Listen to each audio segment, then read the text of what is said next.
What today was about was really trying to get everybody together to talk about the importance of looking after people on the ground. The charity world has developed tremendously these last 40 years, and humanitarian NGOs have grown up into a real professional organization employing large numbers of volunteers. Growing and reinforcing a security culture becomes very tough when you've got massive turnover of staff, with a lot of new offices and a lot of new mission sets. If the guardians of accountability, such as your staff, your managers, directors, boards of directors, donors, media, and the public, if they are hidden or if they do not have access to the information to hold accountability, then if that's your structure of self-regulation or accountability, then I would say that that's a facade, it's false.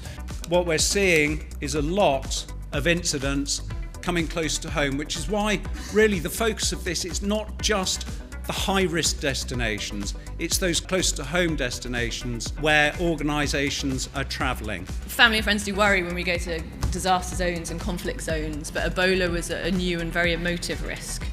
We needed to manage people back home as much as ourselves. What I've always been surprised by is that when people are in inherently risky situations, they then add to that risk by doing even more risky things. Journalists and aid workers have a key thing in common, which is access. We need access to get to the people that we want to talk to and help. And if you don't have that access, the whole thing doesn't work. Don't underestimate the need for SOPs.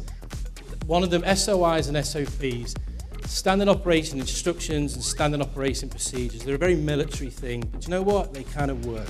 Sexual violence it's an emerging problem in the industry, not in the sense that it's just starting to occur, but in the sense that we are just finally starting to crack open the issue and survivors are beginning to speak about it. My aim is that you will go away from here and you will consider your organisation's duty of care. You will look at it in detail, and if it's wrong, do something about it. What we have found in the service over the last couple of years, and I think it's something that our colleague from Save the Children said earlier today, is that we've seen a year-by-year improvement in the quality of care that employers are showing to their people.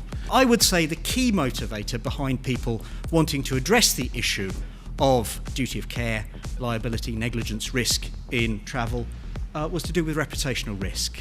People will feel much prouder of the work that they do and will stay in position for longer and repeat their contribution to the organisation if they feel that the organisation has fulfilled its duty of care.